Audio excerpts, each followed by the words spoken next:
கதை கேளு கதை கேளு விளையாட்டு கதை கேளு கதை கேளு கதை கேளு ஓடி ஒளிஞ்ச கதை கேளு. ஒரு கட்சியில வந்து பாத்தீங்கன்னா யாருன்னா ஒருத்தர் ஓடி போய் ஒளிலாங்க, ஆனா ஒட்டுமொத்த குரூப்பும் ஓடி போய் ஒளிஞ்சிட்டு இருக்கு அப்படின்னா அது ஒரே கட்சியால தான் பண்ண முடியும். அதுதான் இந்த தமிழக வெற்றி கழகம். யார் கேட்டா நீங்க அரசியலுக்கு வாங்கன்னு சொல்லி யாருன்னா ஒருத்தர் சொல்ல, யாருன்னா வந்து நம்ம அவர் வீட்டு வாசல்ல நின்னுக்கிட்டு ஐயோ விஜய் சார் இந்த தமிழ்நாடு நாசமா போயிருக்கு, நீங்க தான் விஜய் சார் வந்து காப்பாற்றணும்னு யாருன்னா கேட்டாங்களா? ஒரு அதை எப்படி தெரியுமா சொல்லுவாங்க, சனிய சகடன்னு ஒரு பேர் இருக்கும் பாருங்க, சினிமா படத்துல நம்ம பார்த்திருப்போம்.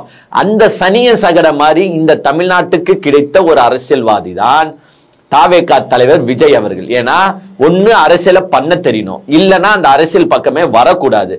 ஏன் வந்து அரசியலுக்கு வந்துட்டு இப்படி வந்து பண்ண தெரியாம ஆர்கனைஸ் பண்ணி கிட்டத்தட்ட 41 பேர் உயிரை பலி வாங்கிட்டு இன்னைக்கு போயிட்டு வீட்டுல வந்து உக்காந்துக்கிட்டு வெளியில வராம இருந்தா இதெல்லாம் நியாயமான்னு நான் கேட்கிறேன். ஏங்க கிட்டத்தட்ட 8-9 நாளாங்க ஒரு கட்சியோட பொதுச் செயலாளர், சாதா நிர்வாகி கிடையாது, ஒரு கட்சியோட பொதுச் செயலாளர், கட்சியோட பேக் போனே அவர் தான், ஓடி போய் ஒளிஞ்சிட்டு இருக்காருங்க. 3 தனிப்படை 4 தனிப்படை வச்சு போலீஸ் தேர்ந்து இருக்காங்க. சிக்காம ஓடி போய் ஒளிஞ்சிட்டு இருக்கிற ஒரே கட்சி பொதுச் செயலாளர் யாரா இருப்பாருன்னு பாத்தீங்கன்னா விஜயோட புஷி ஆனந்தா தான் இருப்பாரு. ஏங்க இப்படி பண்ணணும்? ஏங்க இது இவங்க வந்து என்னன்னா காரணத்தை வந்து திருப்பி தமிழக அரசு மேல திருப்பி போடுறாங்க. அதெல்லாம் வாய்ப்பே இல்லைங்க. நீங்க தான், உங்களால மட்டும்தான் இது எல்லாத்துக்கும் காரணம். ஒரு சைடு வந்து பாருங்க, அஜித் சார் வந்து நாட்டுக்கும் தமிழ்நாட்டுக்கும் வந்து பெருமையை சேர்த்து கொண்டிருக்கிறார். ஒன்னும் இல்ல, இப்ப இந்த கிரவாண்டிக் யூரோப்பியன் 24 சாம்பியன்ஷிப் ஒன்று நடந்துச்சு, அவரோட டீம் வந்து பாத்தீங்கன்னா 3rd பிளேஸ் வாங்கியிருக்குங்க. இப்படி வந்து தமிழ்நாட்டு மண்ணை உலக அளவுல கொண்டு போய் சேர்க்கிறவர் தான் அஜித் சார். நாங்க ஏன் அஜித் சாரோட ஃபேன்னு பெருமையா சொல்லிக்கிறோம்னா இந்த காரணத்தால தான். அந்த மனுஷன் வந்து நம்ம நாட்டுக்கு நம்ம பெருமை சேர்க்கணும் அப்படின்றதுல எதனா ஒண்ணு பண்ணி பெருமையை சேர்த்துட்டு இருப்பாரு. ஆனா மிஸ்டர் விஜய் என்னன்னா நாட்டுக்கு அசிங்கத்தை தேடி தருகிறார், தமிழ்நாட்டுக்கு அசிங்கத்தை தேடி தருகிறார். ஏங்க சைனா நியூஸ் பேப்பர்ல போடுறான், ஒரு நடிகனை பார்க்க போய் 41 பேர் செத்து இருக்காங்கன்னு எங்க போடுறான்? சைனா நியூஸ் பேப்பர்ல போடுறான். அவன் நம்ம தமிழ்நாட்டை என்ன நினைப்பாங்க கொஞ்சம் பாருங்களேன். இதே ஒரு அரசியல் தலைவருக்கு வர கூட்டம், மக்கள் வந்து அவர் கொள்கைகளால ஈர்க்கப்பட்டு அவருக்கு வந்து இப்படி செத்து போனாங்கன்னா கூட அவன் மதிப்பான் நம்மள. ஒரு நடிகன் இதே ஜாக்கி சானுக்கு பார்க்க வந்து ஒரு 40 பேர் செத்து போனாங்கன்னா நம்ம இங்க உட்காந்து என்ன தெரியுமா சொல்லுவோம், ஏன் இப்படி பண்ணிருக்கீங்க, ஜாக்கி சான் என்னையா செஞ்சாரு, ஒரு நடிகன் தானையா, அவரை பார்க்க போய் செத்து போவீங்களான்ட்டு நம்ம உட்காந்து கதை பேசுவோம். ஆனா ஜாக்கி சான் நடிகனை தாண்டி அவர் எவ்வளவு நல்லவர்ன்றது நம்மளுக்கு தெரியும். அவர் அவ்வளவு சமூக சேவை செய்யறவர், அவ்வளவு வந்து அவரோட வருமானத்தையே பாதி வந்து இந்த ஆர்ஃபனேஜ் சென்டர்ஸ்க்கு கொடுத்தவர் ஜாக்கி சான். அவரை பார்க்க போய் நீங்க செத்து போயிருந்தா கூட நான் பெருமையா பேசியிருப்பேன். யாருங்க இந்த விஜய்? இல்ல யாருங்கன்ற 10வது பாட்டில் நான் குடிக்க அண்டாவை கொண்டா சேஸ் அடிக்கன்னு பாட்டு பாடிட்டு லியோ படத்துல கஞ்சாவை கடத்திட்டு லியோ படத்துல போலீஸ போட்டு அச்சிட்டு இருந்த ஒரு தற்குறி தலைவனுங்க இந்த விஜய்.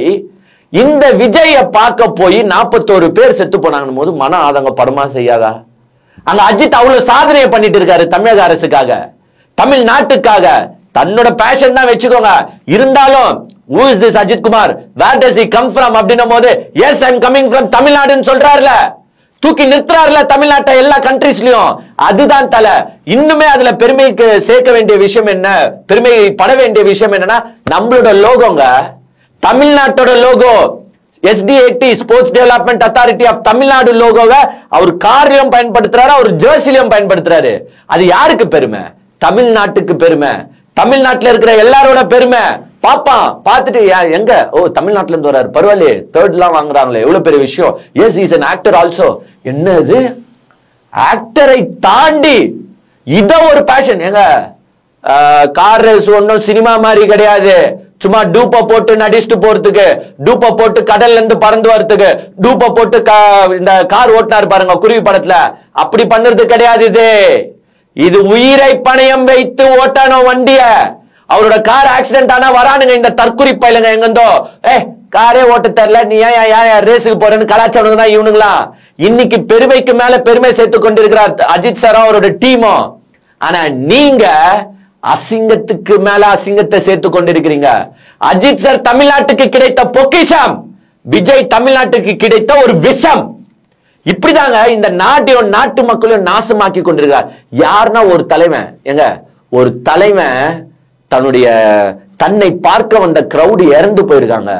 அதை பார்க்காமையும் அதுக்கு ஒரு அஞ்சலி செலுத்தாம யாருன்னா இருப்பாங்களாங்க? ஒரு வாரம் ஆயிடுச்சுங்க, ஒரு வாரமா 10 நாள் கிட்ட ஆக போதுங்க. இன்னும் அந்த 41 பேர் குடும்பத்தை நீங்க போய் சந்திக்கல. ஓகே, நீங்க சந்திக்காத கூட நான் பெருசா எடுத்துக்க மாட்டேன். சில பேர் எல்லாருமே கேட்கறாங்க, ஏன் சந்திக்கல ஏன் சந்திக்கலன்னு. நான் கேட்க மாட்டேங்க, ஏன்னா எனக்கே நல்லா தெரியுது அங்க போனா அங்க பிரச்சனை வரும். ஓகே, எங்க 41 பேர் போட்டோவை வாங்கி உங்க வீட்டுல வச்சு ஒரு அஞ்சலி செலுத்தினா என்ன? உன்னை பார்க்க வந்துதானே செத்து போனா, அப்புறமா ஒரு அஞ்சலி செலுத்த கூட முடியலன்னா இந்த தற்கொலை பின்னாடி ஏன் போறீங்கன்னு கேட்கிறோம். இது தப்பா? நான் கேட்கறதுல தப்பாங்க? இது அஜித் சார் தான். அஜித் சார் எங்க என்ன பார்க்க வராதிங்கன்னு சொல்ற கேரக்டர் அஜித் சார். ஆனா விஜய் சார் எப்படி தெரியுமா, 7 மணி வருவதுக்கு 12 மணிக்கு உங்க தலைவன் வருவான்னு ட்வீட்டை போட்டு கும்பலை சேர்க்கணும். கும்பலை சேர்க்கறதுக்காக என்ன வேணாலும் பண்ணுவார் நம்ம விஜய் சார். அஜித் சாருக்கு இன்னைக்கு தமிழ்நாடு அரசு வாழ்த்து சொல்லுது. டெபுட்டி சீஃப் மினிஸ்டர் வாழ்த்து சொல்றாரு. எதுக்கு டெபுட்டி சிஎம் வாழ்த்து சொல்றாரு? நீங்க வந்து அரசியல் பண்றாருன்னு நினைப்பீங்க, அரசியல் கிடையாது. டெபுட்டி சிஎம் ஆல்ரெடி அஜித் சாருக்கு வாழ்த்து சொல்லியிருக்காரு. இந்த மாதிரி ஸ்போர்ட்ஸ் சாம்பியன்ஷிப்ல நீங்க எங்க லோகோ பயன்படுத்துவதற்கு ரொம்ப சந்தோஷம், உங்களுக்கு வாழ்த்துக்கள்னு சொல்லியிருக்காரு. தமிழ்நாட்டின் பெருமையை நீங்க நாடு நாடா எடுத்துன்னு போய் சேர்க்கிறீங்க mister Ajith Kumar, thanks for it, வாழ்த்துக்கள் ஃபார் இட்னு சொல்லுவாரு. Ajith sir in turn reply yes, அவரு நான் உங்க லோகோவை பயன்படுத்திக்கிறேன், எனக்கு ஸ்பான்சர்லாம் வேணாம், உங்க லோகோவை நான் பயன்படுத்திக்கிறேன் கேட்டு வாங்கி அந்த லோகோவை பயன்படுத்திக்கிறாரு. எதுக்கு? தமிழ்நாட்டில் இருக்கிற நாம தமிழ்நாட்டோட பெருமையை வேர்ல்டு லெவல்ல எடுத்துட்டு போய் சேர்க்கணும். அதுக்காக, அதற்கு மட்டும்தான் இந்த விஷயங்கள் நடந்துட்டு இருக்கு. ஆனா இங்க இந்த தற்குறி கும்பல்கள் அசிங்கப்பட்டு எங்க நார்த் இந்தியாவே காரி துப்புதுங்க, உலகம் ஃபுல்லா காரி துப்புறாங்க. எங்கேயுமே இது மாதிரி ஒரு அசம்பாவிதம் நடக்கலங்க. மனசு ரொம்ப கஷ்டமா இருக்கு. ஏண்டா நம்ம வந்து மார் தட்டி சொல்லிக்கிறோம் படித்தவர்கள் இருக்கும் இடம் தமிழ்நாடுன்றோம். ஆனா படித்தவன் தான் அசிங்க அசிங்கமா பேசுனுகிறான். படித்தவன் தான் இந்த மாதிரி முள்ள மாதிரி விஷயத்துக்கும் சப்போர்ட் பண்ணிட்டு இருக்கான். ஒரு இடத்துலயாச்சு அவர் விஜய் வந்து ஒரு வீடியோ பேசுனத நீங்க பார்த்திருப்பீங்க, ஒரு இடத்துலயாச்சு மனமாற சாரி மன்னிப்பு, இந்த இன்சிடென்ட்டுக்கு ஏதோ ஒரு வகையில நானும் காரணமாயிட்டேன், மன்னிப்பு கேட்டுக்கிறேன் அந்த 41 குடும்பம் கிட்ட கேட்கறதுக்கு என்னையா நோவுது? அப்புறமா என்னையா அரசியல் பண்ண போறீங்க? என்ன பண்ண போறீங்க? நீங்க வந்து இந்த அஜித் குமார் இருந்தப்போ சிஎம் வந்து போன் போட்டு சாரி கேட்டார். ஒரு ஈகோ இல்லாம. எது சிஎம் சார்? சிஎம் தானே ஈகோ பார்க்கணும் சட்டப்படி. ஆனா அவரு ஈகோ பார்க்காம போன் போட்டு சாரி கேட்டாரு. ஆனா இவங்களுக்கு ஈகோ இடிக்குது. நான் எப்படி சாரி கேட்கறது? நான் தான் விஷமாச்சேன். நான் பொக்கிஷனா கூட பரவாயில்ல, நான் விஷமாச்சு, நான் ஏன் சாரி கேட்கணும்? எனக்கு இந்த வீடியோஸ் எல்லாம் பார்த்துன்னு இருக்கும்போது, இந்த இழப்பெல்லாம் பார்க்கும்போது, நம்ம ரஜினி சார் வந்து நீங்க அந்த வீடியோவை கொஞ்சம் இப்ப ட்ரெண்டிங்கா பார்த்துட்டு இருப்பீங்க. 1996 அந்த டைம்ல வந்து அவர் பேசுது, என்னுடைய பேரை வச்சு யாரும் ஓட்டு கேட்காதீங்க, ஓட்டு கேட்டு போகாதீங்க, ஏன்னா நான் நடிகன், நீங்க என்னுடைய ரசிகன், நீங்க என்னுடைய கண்களை போல மென்ஷன் பண்றாருங்க. பேரை யூஸ் பண்ணி, என்னுடைய பேரை யூஸ் பண்ணி நீங்க வந்து ஓட்டு கேட்க கூடாது. என்ன வாழ இருக்கும் தெய்வங்கள் என்னுடைய ரசிக பெருமக்கள், என்னுடைய கண்கள், நீங்க என்னுடைய கண்களை போல. இந்த அரசியல் என்ற ஒரு விஷயம் நடுவுல வந்து நம்மள பிரிவுபடுத்திட கூடாதே. உங்களுக்கு எதுனா ஆச்சுன்னா நான் தாங்கிக் கொள்ள மாட்டேன். இதுதாங்க தலைவன். இந்த அரசியல்ங்கிற ஒரு ஆயுதம், ஒரு விஷ ஆயுதம் நமக்குள்ள வந்து சென்டர் வந்துடக்கூடாது. நான் உங்களை இழக்க தயாரா இல்லை, இதை நீங்க ஜாகிரதையா இருங்க. ஏன்னா அவர் அரசியல் தொடங்க போறேன், அரசியல் கட்சி தொடங்க போறேன்னாரு. டப்புன்னு தொடங்கி டப்புன்னு வந்து நிக்க அவருக்கு எவ்வளவு நேரம் ஆகும்? 10 நிமிஷத்துல முடிவெத்தாருன்னா வந்து நின்று போவாரு. ஏன் தொடங்கல? ஏன் யோசிச்சாரு? கேட்டா பயந்தாங்கோலின்னு. பயந்தாங்கோலி இல்ல, அது தன்னுடைய சுயநலத்திற்காக ஸ்டார்ட் பண்ணணும்னு அவர் நினைச்சிருந்தா இமிடியேட்டா வந்திருப்பாரு. பட் சுயநலவாதி கிடையாது ரஜினி சார். யோசிச்சாரு, இதுல என்ன பாசிட்டிவ் இருக்கு, என்ன நெகட்டிவ் இருக்கு, ஒரு அரசியல் கட்சி தொடங்கினா எவ்வளவு பிரச்சனை, இந்த பிரச்சனையை தன்னுடைய தொண்டன் சமாளிக்கணும். அவனுக்கு என்ன தலையெழுத்தா? நம்ம நடிச்சோன்ட்டு சினிமால வந்து நம்மளுக்காக காசை கொடுத்து கை தட்டி பாக்குறான், அவனை கூட்டு போய் நான் வில்லங்கத்துல சேர்த்து விடணுமா? அவனை நான் பலி கொடுக்கணுமா? நோ. யோசிச்சாரு யோசிச்சாரு யோசிச்சாரு யோசிச்சாரு, தோ வரனாரு. இருந்தாலும் மைண்டுக்குள்ள அவருக்கு ஓடிட்டே இருக்கு, இது நம்மளுக்கு செட் ஆகாது, நம்ம தொண்டனை நம்ம பயன்படுத்த கூடாது அப்படின்னு தான் லாஸ்ட் நேரத்துல வந்து நோ சொன்னாரு. அதுதாங்க ரஜினி சாரு. தோ இப்போ ஒரு வீடியோ பாப்பீங்க, எங்கயோ பக்தி ட்ரிப்பு போறாரு, இமாலயாஸ் நினைக்கிறேன், ரோட்ல நின்னு சாப்பிடுறாருங்க, ரோட்ல.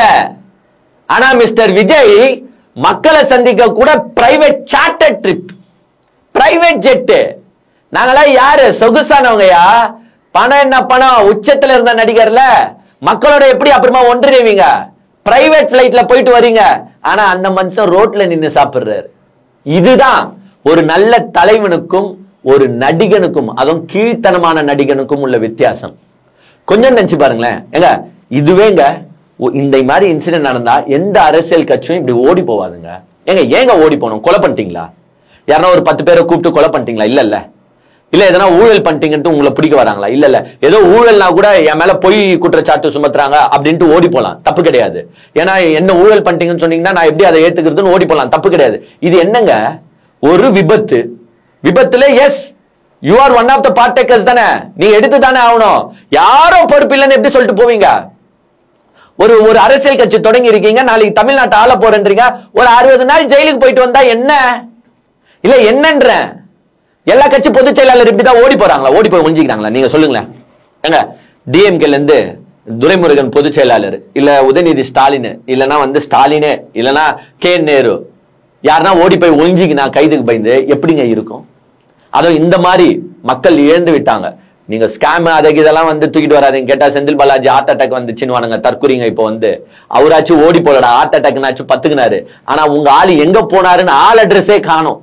எது 9 நாளா தேடுறாங்க, சோசியல் மீடியாஸ்ல போட்டு கிளிக்கிறானுங்க. இது தமிழக வெற்றி கழகம் இல்ல, ஃபர்ஸ்ட் தாமரை வெற்றி கழகம் நானுங்க. இப்ப என்ன தெரியுமா சொன்னானுங்க? தலைமறைவு வெற்றி கழகம்னு சொல்றானுங்க. ஏன்னா மொத்த கட்சி காணும், புஷ்யானந்த் காணும், ஆறு அர்ஜுன் காணும், சீட்டார் நிர்மல்குமார் காணும், ராஜமோகன் காணும், லைலாமணி காணும், வாயா வடையா சுட்டுந்தானுங்க பாருங்க, எவனையும் காணும். இது மாதிரி டிஎம்கேல ஓடி ஒளிவாங்களா? இது மாதிரி ஏடிஎம்கேல எத்துங்க, எடப்பாடி காணும், ஓபிஎஸ் காணும், வேலுமணி காணும், தங்கமணி காணும், ஜெயக்குமார் காணும், ஆர்பி உதயகுமார் காணும்னா கட்சி எங்கிருந்து விளங்கும்? யாருன்னா எந்த கட்சி ஓடி ஒளிவாங்களா? அசால்ட்டா போயிட்டு ஏங்க ஏதோ எங்களால விபத்து நடந்திருக்கு, அது முழு பொறுப்பு எங்களுது இல்லைனாலும் சின்ன பொறுப்பாச்சும் எங்களுதான் இருக்கும், நான் ஓகே நான் போறேங்க, நான் ஏத்துக்கிறேங்க அப்படின்ட்டு போயிட்டு வருவாங்க. அப்புறமா கோர்ட்ல நீங்க வாதாடுறது அதெல்லாம் நெக்ஸ்ட். ஒன்னும் இப்பயே தூக்கி ஜெயிலுக்குள்ள போட்டு இப்பயே மரண தண்டனை கொடுங்கள் அப்படின்னு கொடுக்க மாட்டாங்க. எதுக்கு பயந்துகிட்டு இப்படி ஓடிட்டு இருக்கோம்? இவங்கெல்லாம் நாளைக்கு எப்படிங்க நம்ம தமிழ்நாட்டை காப்பாத்துவாங்க? எங்க சென்ட்ரல் கவர்மெண்ட் கிட்ட போராடணுங்க. நாளைக்கு எனக்கு ஜிஎஸ்டி நிதியை கொடு, எனக்கு நீட் எக்ஸாமை ரத்து பண்ணு, எனக்கு சிஏ வேணாம், எங்களுக்கு புதிய கல்விக் கொள்கை வேணாம், எங்களுக்கு ஒரே நாடு ஒரே எலெக்ஷன் வேணாம், இப்படி எல்லாம் போராடணுமே சென்ட்ரல் கவர்மெண்ட் கிட்ட. இதுக்கே போயிட்டு கையை கட்டிக்கிட்டு இப்படி நின்னுட்டா நாளைக்கு நீங்க எப்படி போராடுவீங்க? இதுல டைலாக் பஞ்சு டைலாக் உண்டி, கொள்கை எதிரி பாஜக. இன்னைக்கு போய் பாஜக காலில் தான் ஊழ்ந்து கிடக்குறீங்க. எது உங்களுக்காக, உங்களின் சுயநலத்திற்காக அத்தனை பேரு. எங்க இவர் என்னன்னா இத ஃபுல்லா ஒரு சினிமா எப்படி இயக்குவாங்க அதே மாதிரி இயக்கிட்டாருங்க. ஏங்க எவனா ஒருத்தன் உள்ள உக்காந்தீங்கன்னா அவ்வளோ கிரௌடு இருக்கு, உக்காந்தீங்கன்னா லைட் ஆஃப் பண்ணு லைட் ஆன் பண்ணு சீன் போடுவானாங்க. ஏங்க இதெல்லாம் என்ன மாதிரி மனசுங்க? இதெல்லாம் விஷம் கிடையாதா இது? நீங்க சொல்லுங்களேன். எவனா பண்ணுவானா இப்படி லைட் ஆஃப் பண்ணி லைட் ஆன் பண்ணின்னு? ஏதாவது சிஎம் வேட்பாளர் உட்காந்து அங்க அவ்வளோ தொண்டன் கத்தின்னு இருக்கான், தொண்டன் பார்க்கணும்ட்டு நின்றுட்டு இருக்கான், ஆனா இவர் உட்காந்து லைட் ஆஃப் பண்ணி லைட் ஆன் பண்ணி விளையாண்டு இருக்காரு. இதுல இருந்தே தெரியல இந்த கட்சியோட பௌச்சி. அந்த மக்கள் போறாங்க, எப்படி போறாங்கன்னு எனக்கு தெரியல. ஒரு வர்ச்சுவல் வாரியர்ஸும் அசிங்க அசிங்கமா தான் பேசுறான், வேற எதுவுமே கிடையாது. இவங்களுக்கு அசிங்கமா திட்டுறத மட்டும் தான் வேலையா வச்சுன்னு இருக்காங்க. எதுனா கேள்வி கேளுங்களேன், கேள்விக்கு பதில் சொல்லுவானுங்களான்னா கண்டிப்பா பதில் சொல்ல மாட்டானுங்க. இதுக்கு தாங்க நம்ம அஜித் சாரியும் ரஜினி சாரியும் நம்ம பாராட்டுறோம். தொண்டனை தொண்டனா பார்க்க மாட்டாங்க, ரசிகனை ரசிகனா பார்க்க மாட்டாங்க, தன்னுடைய குடும்பத்தாரையா பார்ப்பாங்க, அவங்க தன்னுடைய அண்ணன் தம்பியா பார்ப்பாங்க, தன்னுடைய அப்பா அம்மாவா பார்ப்பாங்க. அதனாலதான் அஜித் சார் அந்த டைலாக சொன்னாரு, ரசிகனை என் சுயநலத்திற்காக நான் பயன்படுத்த மாட்டேன். யார் சொல்லுவா இது? அதுக்குதான் சங்கத்தை கலைச்சாரு. எப்பா நீங்க சங்கத்தை வச்சுக்கின்னு நீங்க மத்தவங்க கூட சண்டை போட்டுட்டு இருக்கிறதுக்கு கிடையாது, பேனர் வைக்க சண்டை போடுறது கிடையாது. போய் உங்க குடும்பத்தை பாருங்க, போய் உங்க வாழ்க்கையை பாருங்க, அப்புறமா ஃப்ரீயா இருக்கும் போது என்ன பாரு. இந்த ரசிகர் மன்றம்லாம் வேணாம் ஒன்னும் வேணான்னு கழிச்சுட்டு போனவர் அஜித். இதுதாங்க மனுஷன். இவரு பின்னாடி போய் நிக்கணுங்க, இவரு தலைவர் ஆகலாம். ஆனா இந்த நடிகர் ஒரு 4 பேருக்கு பெண்ணும் போக்கம் நோட்டம் குத்துட்டு நான் நாளைக்கு தமிழ்நாட்டை ஆள போறேன், இன்னைக்கு 41 பேர் உயிர் பலி. ஏங்க கொஞ்சம் நினைச்சு பாருங்க, சில விஷயங்கள் நம்ம கேட்டோம், அது ரொம்ப ஏங்க. அந்த 41ல 2 பேர் கர்ப்பிணி பெண்ணுன்றாங்க, 2 பேர் குழந்தை வயிற்றுல நசுங்கி செதறாங்கன்னு சொல்றாங்க. இதெல்லாம் கேட்கும் போது நமக்கு எவ்வளவு ஃபீலிங்கா இருக்கு. இது நாளைக்கு நாட்டு ஆள வர போறேன்றாரு. அவர் வீடியோல எதுனா கொஞ்சமாச்சு ஃபீலிங்கா இருந்துச்சா? ஏங்க ஒண்ணு இல்லைங்க, ஒரு பையன் வாழ்க்கையை தொலைச்சிட்டு நிக்கிறான் இன்னைக்கு. IIM காலிக்கட்லயும் NIT காலிக்கட்லயும் பச்ச பையன் எம்டெக் MBA சிவனேஷ் என்ற ஒரு பையன் இவருக்கு ஆதரவாகவும் அரசாங்கத்துக்கு எதிராக அவதூறு பரப்புனால கைது செஞ்சிருக்காங்க. 30 வயசு பையன். அவன் எவ்வளவு கஷ்டப்பட்டு படிச்சிருப்பான், அவங்க அம்மா அப்பா எவ்வளவு கஷ்டப்பட்டு படிச்சிருப்பாங்க. இந்த தற்கொலைக்காக போஸ்ட போட்டு இன்னைக்கு அவன் ஜெயிலுக்கு போயிருக்கான். அவனுடைய வாழ்க்கை நாளைக்கு என்ன ஆக போகுது? ஒரு FIR மொத்த வாழ்க்கையை மாத்தம். அவனுக்கு நாளைக்கு கவர்மெண்ட் வேலை தேட முடியுமாம? இப்பெல்லாம் பிரைவேட் கம்பெனிஸே வந்து பாத்தீங்கன்னா உங்களுக்கு NOC கேக்குறாங்க. அவன் வேலையை வாங்க முடியுமா? எவ்வளவு பெரிய இஷ்யூல அவன் வாழ்க்கை போய் முடிஞ்சிருக்கு. யாரால? உங்களால மிஸ்டர் தற்குறி விஜய். உங்களுக்காக போஸ்ட் போட்டு இன்னைக்கு வாழ்க்கையை இழந்திருக்காம நாங்க மன வருந்தி பேசுறோம். ஆனா நீங்க போய் ஜாலியா வீட்டுக்குள்ள உட்கார்ந்து இருக்கீங்க. இல்ல நான் ஒன்னே ஒண்ணு கேக்குறேன், ஏன் இவ்வளவு இளைஞர்கள் கைது செய்யப்படுறாங்க அவதூற பரப்பி அவருக்கு எதிராக போஸ்ட் போட்டு? ஏன் மிஸ்டர் ஜேசன் சஞ்சய் எங்க? உங்க பையன் தானே. யாருன்னா அப்பாவை பத்தி பேசினா சும்மா இருப்பாங்களா? ஏன் ஜேசன் சஞ்சய் ஒரு போஸ்ட் போட வேண்டியது தானே? என்னுடைய அப்பா ரொம்ப நல்லவர், என்னுடைய அப்பா எந்த தவறும் செஞ்சிருக்க மாட்டாரு, அவரை எதிர்த்து யாரும் பேசாதீங்க, இதுக்கு எல்லாத்துக்கும் காரணம் திமுக அரசு தானே போட வேண்டியது தானே? உங்க பையன் போட மாட்டாரு. ஏன்னா உங்க பையன் சொகுசா இருக்கணும். உங்க பையன் வந்து UK-லயோ US-லயோ போய் செட்டில் ஆயிட்டு அவரு படம் டிரெக்ஷன் பண்ணிட்டு அவருக்கு பல கோடியில சம்பளம் வாங்கிட்டு அவரு ஜாலியா இருக்கணும். ஆனா இங்க இருக்கிற எங்க தமிழ்நாட்டு மக்கள், தமிழ்நாட்டு இளைஞர்கள் கேடா போகணும், நாசமா போகணும். நீங்க வரீங்கன்ட்டு அவன் சாப்பாடு தண்ணி இல்லாம 7 அவர் 8 அவரா அந்த கும்பல்ல உக்காந்துக்கிட்டு அவன் தண்ணி கூட இல்லாம செத்து போகணும். உங்க பையன் ஜாலியா இருக்கணும். எப்படி? இது நல்லா இருக்குல்ல? இதுதான் மிஸ்டர் தாவேகா தலைவர் விஜய் இங்க செஞ்சிட்டு இருக்கிறது. அந்த பையன் வாழ்க்கைக்கு யார் பதில் சொல்லுவா? ஏன் கூப்பிட்டா அவனுக்கு ஒரு 2 கோடி கொடுத்து நீங்க ஸ்டார்ட் அப் பண்ற எதனா பிசினஸ் ஸ்டார்ட் பண்ணுன்னு கொடு. ஏன் நம்ம கிட்ட இல்லாத பணமா? நம்ம தான் உச்சத்துல இருக்கிறோமே. பணம் என்னங்க பணம் அப்படின்னு டைலாக் பேசினவர் தான் நீங்க. பாட்டிலுக்கு 10 ரூபான்னு பாட்டு பாடுனீங்களே, ஒரு 10 ரூபாய் வாட்டர் பாட்டில் வாங்கி கொடுத்துருந்தா இந்த விபத்து ஏற்பட்டிருக்குமா? இவ்வளவு பேர் செத்து போயிருப்பானா? எல்லாத்தையும் பண்ணியது இந்த தாவேகா தலைவர் விஜய். ஏங்க நம்ம கேட்கறது ஒண்ணுதான், ஒரு பொறுப்பு எடுத்துக்கோங்க. எங்க முழு காரணம் நீங்கன்னு யாரும் சொல்ல. எஸ் அங்கங்க சில பிரச்சனைகள் இருக்கு, பட் ஒன் ஆஃப் த காரணம் நீங்க தானே. எங்க பொறுப்பு ஏற்கணும். அந்த பொறுப்பு ஏற்க இந்த பெரிய சிச்சுவேஷன்லயே இவராலே முடியலையே. நாளைக்கெல்லாம் இவரு என்ன பொறுப்பு ஏற்பாரு? போய் பாஜக கிட்ட போய் சாஸ்தாங்கமா உண்டிங்க, ஒழுங்க அங்கேயே இருங்க. இதுக்கு தாங்க சொல்லுறது. ஏங்க இன்னமும் தலைவர் ஃபேனா நம்ம இருக்கிறதுல ஏன் பெருமை கொள்றோம், ஏன் கர்வம் கொள்றோம்னா இதுக்காக தான். ஏன்னா மற்றவங்களுக்காகவோ தனக்காகவோ சுயநலமாக என் தொண்டனையோ என் ரசிகனையோ நான் பயன்படுத்த மாட்டேன். அவங்க வாழ்க்கையை அவங்க பார்க்கட்டும், அவங்க வேலையை அவங்க பார்க்கட்டும். நம்ம வேலை என்ன? நடிக்கிறது தானே, நடிப்போம். நம்ம வேலை என்ன? வண்டி ஓட்டுறது தானே, ஓட்டுவோம். அதுல அவங்க சந்தோஷம் அடையட்டும். இதோட நிப்பாட்டுறவங்க தான் அவங்க. ஆனா தன்னுடைய சுயநலத்திற்காக ரசிகர்களையும் தொண்டனையும் இளைஞர்களையும் சீரழித்துக் கொண்டிருப்பவர் உங்கள் விஜய்.